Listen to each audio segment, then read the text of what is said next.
So we used to play this $6 million man trailer to our team and saying that this is what we should do for CDB. Today we are standing here as the fourth largest non-bank financial institution with asset base surpassing 150 billion now. We have not opened a single brick and mortar branch during the last 8 years, while expanding our capacity in multiple times using technology initiatives and digitalization. We are, of course, very, very positive about the country's economic outlook, and MBFS would be one of the first to feel the progress of the economy.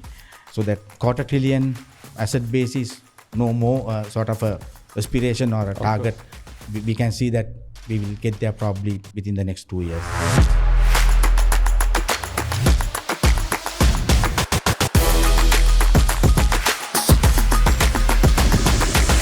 Hi everyone, and in the studio today with me is Mahesh Nanayakkara, the Managing Director and CEO of CDB. Hi Mahesh. Hi, Imran. So 2025 is a very important year for CDB. Tell us about this milestone and also your journey so far. Absolutely. So happy to be at the Echelon studios. Of course, we are celebrating our 30th anniversary this year. So CDB was incorporated on 7th September 1995. So our story is a remarkable one. First 6-7 years for CDB was not that great, and as a result, by 2001-2002, we were incurring losses. We had a negative net worth position, so it was a very challenging period. However, we had a young team, so that team got together. They had a burning desire, and they were hungry to make a change and to make an impact. So with that team, we wanted to rebuild CDB. I'm sure you would have seen our childhood TV series, $6 Million Man. Yes. Right? So there you have this Steve Austin, the astronaut, and his space shuttle crashes and he's severely injured. And they called him Man Buried Alive. But then they said they can rebuild, and they wanted to make him better, faster, stronger. So we used to play this $6 million man trailer to our team and saying that this is what we should do for CDB. So that is exactly our team, looking back, did for the organization. Every step was a struggle. Huge challenges were there. But at the same time, no challenge was too hard for our team to overcome. In 2009, we faced a huge corporate devastation, but the team rallied around the brand, and they were working very hard, and we emerged very strongly from that. So in 2009, 2010, we were a very small organization with a balance sheet size of about 7 billion. So team came out with a plan, aspiring to be a 100 billion balance sheet size company by 2020. And so we started moving towards that, and we got there in 2021. We touched 100 billion. And since then, so we have been moving. So it has been we are entirely a people-driven organization.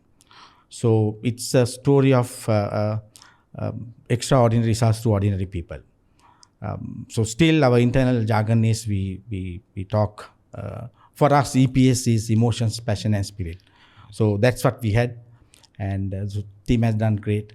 So today we are standing here as the fourth largest non-bank financial institution with asset base surpassing 150 billion now. So that's very briefly the CDB story so far. Very impressive. I mean, from near-death experiences to being at the very top of the industry. I want to talk to you about the wider industry. The non-bank financial institution sector is very competitive. I think even more competitive than even the banking sector. Very innovative, new products come up all the time. So how has the sector, now you've been in the sector for a long time as well, right? Absolutely. So how has the sector evolved over the years? And where do you think it's going? So I think your question has several aspects. If you take the evolvement of non-bank financial institutions, so finance companies have evolved since early 1950s. So initially as small companies, family-based companies, region-based some players, and evolved slowly. I think the sector accelerated after the open economy policies were adopted in 1977, and the first piece of legislation came in 1979, the Control of Finance Companies Act number 27 of 1979, and then legislation also keep on changing. Industry progressed very well. So today you see NBFI sector having about 2 trillion assets in the financial services sector, and some of the players are very large players. Some of the larger players are even larger than some of the banks. Yes. And making a huge impact, especially supporting the small businesses. So what we call MSMEs, micro, small and medium enterprises. So that's where the industry stands today. If you take the relevance of the industry today, if you take last year, 2024 annual economic review publication of central bank indicates in 2024, that's the year that the economy rebounds. Yes. So the credit to the private sector, credit expansion to the private sector by licensed commercial banks, licensed specialized banks, and the finance companies in total has been about 1.1 trillion. Out of that, 25% was contributed by finance companies. It is about 10 times the quantum of specialized banks' contribution. And it even become significant when you look at the sectors that NBFIs cater. It's predominantly small businesses. Yes. And credit flowing to, that is the backbone of our economy as well. Employed people, small businesses. So in that sense, NBFI sector plays a significant role. So it's twofold. One, you help the small businesses, preventing them going to the informal sector. Yes. And getting them to deal with the formal sector, and thereby helping them to build their credit track records, their credit worthiness getting strengthened. So eventually they become NBFIs become the feeding points to the larger incumbents, banks and other incumbent institutions. So that is the one aspect of the equation. And the tax revenue, if you take last year alone, maybe the tax revenue of by way of direct taxes could be NBFI sector about 50 billion. It can go up to, with other taxes collected, even up to 60-70 billion. So on the other hand, also NBFIs keep on feeding points to the larger incumbents. So that's the second part of your question. I think the third part was the future outlook. Yes, of course. Yeah. So the future outlook I see from 4 perspectives. Firstly, our country's economy itself holds a lot of potential. Of course. So that we are, of course, very, very positive about the country's economic outlook. And NBFIs would be one of the first to feel this, the progress of the economy. And first to suffer also. And channeling credit, being the conduit of channeling credit to these grassroots businesses and small businesses, and a huge number of the economy. Then secondly, the technology. So I think the technology also will play a huge role in helping NBFIs to compete very effectively with incumbents. Lot of emerging technologies with API connectivity, being able to harness the already established infrastructure of the financial services sector. So all that will help NBFIs to compete very effectively in the market. Now, as example, if I am to just take one example, a few years ago, having a large brick and mortar branch distribution network is considered as a huge competitive advantage. But today, you don't need that. People don't visit branches. They do it on the phone. So technology will play a huge role. Thirdly, the regulator. The regulator has done a lot of work during the past few years, especially strengthening the industry, bringing a lot of stability to the industry in a lot of aspects in governance, in capital buffers, in asset quality, in technology, risk resilience, cyber security, and also the consolidation of the industry.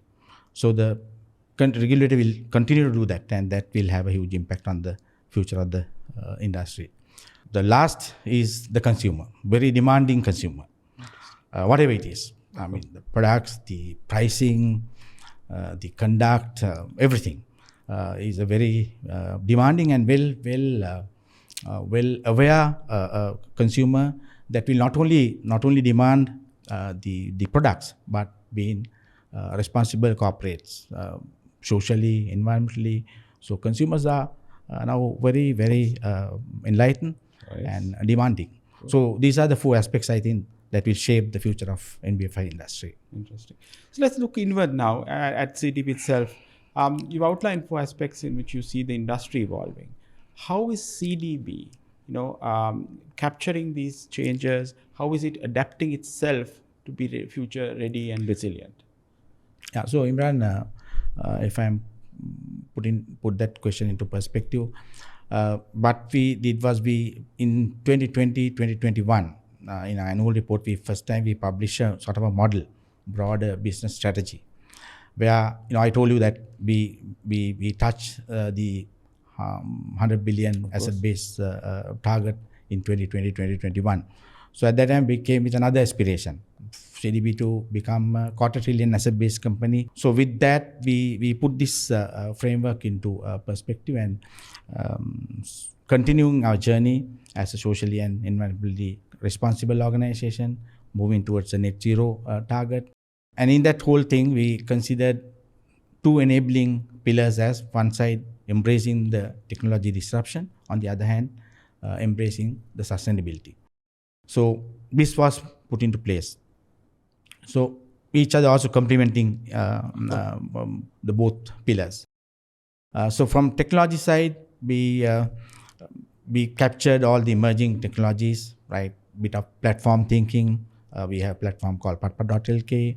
Then the competitive landscape we saw through different spectacles, not essentially from a regulatory perspective, but in the competitive landscape, fintechs, big techs, incumbents, disruptors and challengers, and the regulators. That's the competitive landscape we saw. And then the building blocks of all the technology, emerging technologies like artificial intelligence to machine learning to APIs to RPAs to big data to analytics to blockchains, cloud. It goes on. So taking all these building blocks, I'm not a tech person, but just to conceptualize, I'm not a tech person at all. Yeah. So that's the landscape we captured, and then the outer layer being touchless payments and open banking and concepts like that. So we took that as our key strategy, and so as an example, we have not opened a single brick and mortar branch during the last 8 years. Wow. Okay. While growing expanding our capacity in multiple times. Nice. Using technology initiatives and digitalization. So that and also that pillar, the technology pillar, helping us in the sustainability pillar by way of helping us to be a more resource efficient organization, and helping us to reach out to most rural and grassroots markets, supporting the financial inclusion. So that was the strategy, and that has really worked for us. Then when it comes to sustainability side, we had two verticals. One side we call it net zero, and the other side we call it socially conscious. So we have different focus areas under these pillars. Like in the net zero pillar, we have focus areas like sustainable mobility solutions, sustainable household energy solutions, conservation and biodiversity. And in the socially conscious pillar, we position ourselves as a net lender to the rural economy. We have published these figures during the last 15 years. We have other CSR projects like Sisudiri Scholarship Scheme. We work with the Sri Lanka Association for Child Development. in autism related project where we focus on early awareness, early detection, acceptance and intervention in autism in our country. Very overlooked area. Absolutely. So we started this in 2015 and it has made a huge impact. So we also have a smart IT lab project where we donate IT labs to rural schools. So this is the broader strategy that we have been working. And also our team binding into this as brand ambassadors, as green ambassadors and mindful team members. So as I mentioned to you, everything to do with our team. So we call it strategy based on people. So that's how we have captured this evolving future. You joined the organization when it was in trouble. You've seen it grow to unprecedented heights. What does the future hold for CDB? So this next few years will be a sort of a transitional period for CDB, and where our second generation leadership team will accept the leadership positions.